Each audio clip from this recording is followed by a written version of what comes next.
Senin 2 Januari 2023. Ini akan menjadi hari pertama perdagangan di tahun ini. Menurut teman-teman seperti apa? Perdagangan di hari ini apakah masih membosankan seperti seminggu yang lalu di bulan Desember? Atau mulai ada titik cerah atau titik hal yang positif? Seperti apa? Dan kita tengok news-news yang ada di akhir pekan kemarin. Sekilas saya melihat adanya hal-hal positif ya yang muncul ya. Jadi semoga bisa menjadi trigger untuk perdagangan di hari ini. Oke, news yang pertama masih dari website emitennews.com. Pentolan Bank Mandiri serok 40.000 saham Mandiri dengan harga 1.900 per lembar. Ridwan menambah koleksi saham Bank Mandiri, salah satu pentolan perseroan, menyerap 40.000 lembar. 40.000 lembar berarti berapa ya? 40.000 lembar berarti 400 slot ya. 400 slot. 400 slot dengan total 396 juta total dana yang dikeluarkan. Pak Ridwan ini adalah salah satu direktur ya. Salah satu direktur yang ada di Bank Mandiri. Nah, ini sekarang porsinya menjadi 0,0041%. Memang tidak besar, tapi ini karena beliau ada salah satu pejabat ya, atau bisa dikatakan ya pengurus yang punya jabatan, punya pendudukan di Mandiri, jadi ke highlight. Oke, kita lihat ya Bank Mandiri seperti apa. Kalau dari segi teknikalnya,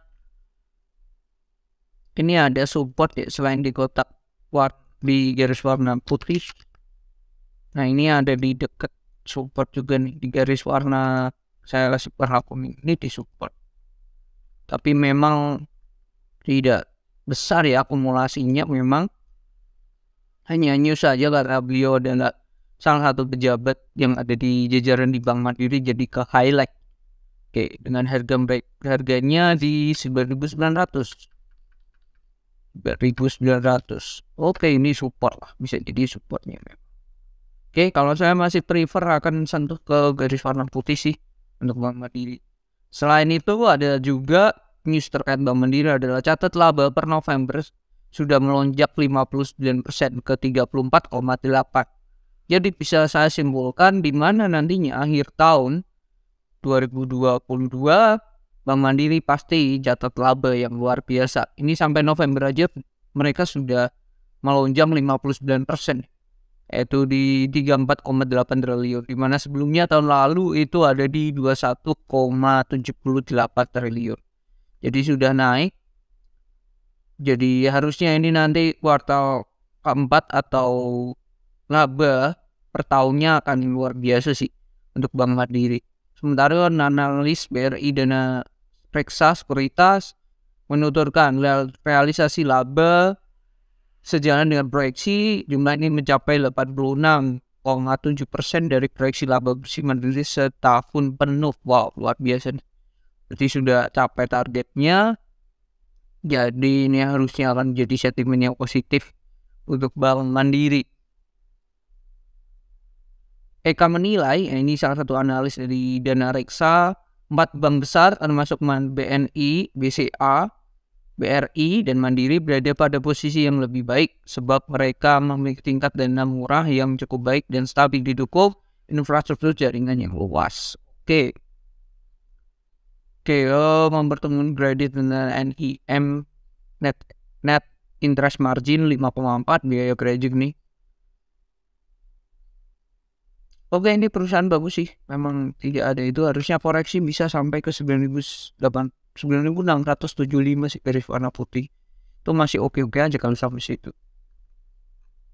Oke, selanjutnya susut 91% rugi fast food per September jadi 17,16 miliar. Oke, ini berarti kuartal ketiga ya. Kuartal ketiga fast food atau pemilik merek dagang KFC catatkan rugi sebesar 17,16%. Terpangkas dari sebelumnya tahun lalu 198 miliar. Luar biasa nih.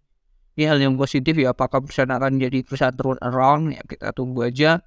Kalau kita lihat kode fast food Indonesia, ini harganya di 900-an. Ya masih sudah sideways dari di sini terus breakdown, harusnya ini masih bisa turun lagi. Oke, ini volumenya sudah mereda ya. Ya kita tinggal tunggu aja lah dia sideways dulu lah. Fast food. Tapi ini news yang menarik sih untuk fast food sendiri. Oke, lanjut. Harga sahamnya turun terus. MNC Capital akumulasi bank MNC atau BABP menambah kepemilikan di PT Bank MNC Internasional sebanyak 769.692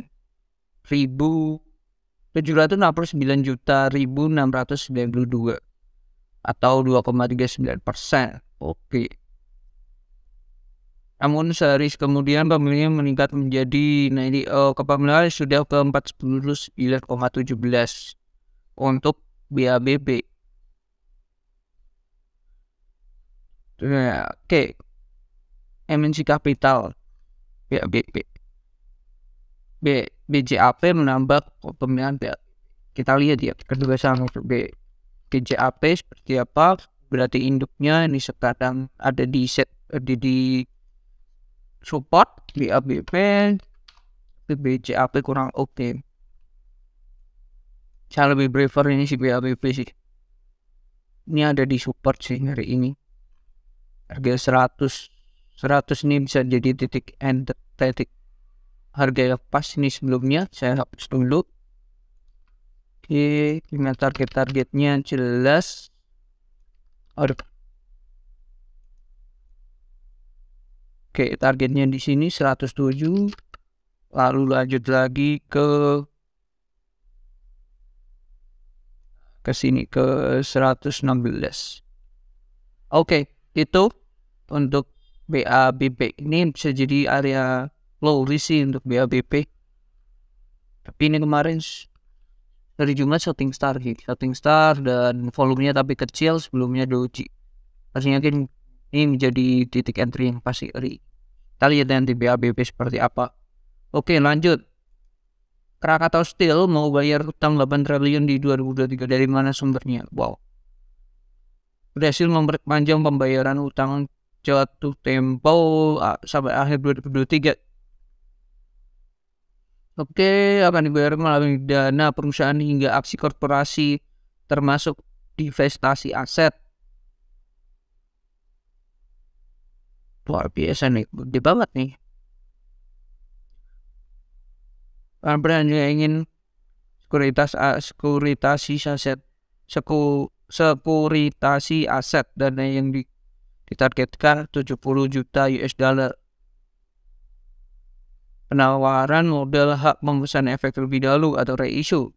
Dana diinput, oke, dia nanti di 2023 akan melakukan reissue dengan total dana bisa mencapai 200 juta US dollar. Oke, luar biasa ini.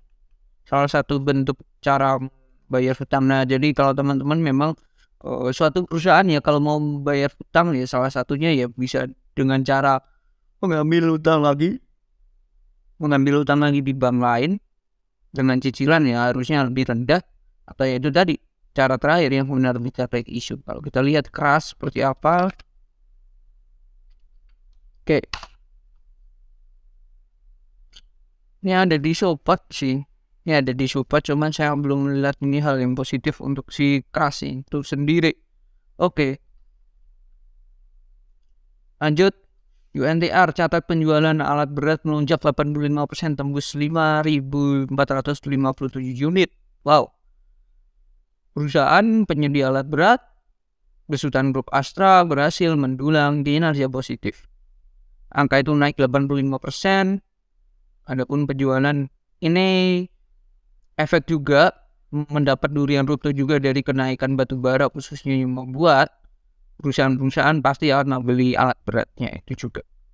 Oke, unit usaha mesin konstruksi berkontribusi 30%, unit kontraktor penambangan berkontribusi 36%. Nah ini unit usaha pertambangan batu bara 27%, unit usaha pertambangan emas 6%, unit usaha industri konstruksi kontribusi sebesar 1%. Jadi ini memang tingkat topnya ya, mesin konstruksi, terus kontraktor penambangan sama pertambangan batu bara ini yang membuat efeknya luar biasa untuk CUNTR. Ini juga nanti saya tidak akan kaget kalau labanya luar biasa. Cuman ini kondisinya sedang turun, ada double top di sini saya melihat. Jadi be careful buat teman-teman. Oke, lanjut. Makin dominan Tolaron borong 110,4 juta, saham Bank Amar 200 di harga 246 sampai 262. Amar kita lihat. Amar seperti apa? Ada akumulasi tapi ini ada di posisi yang kurang oke. Kita tunggu aja dulu sih. Kita harusnya tunggu dulu nih. Ini posisi di dekat demand area di sini.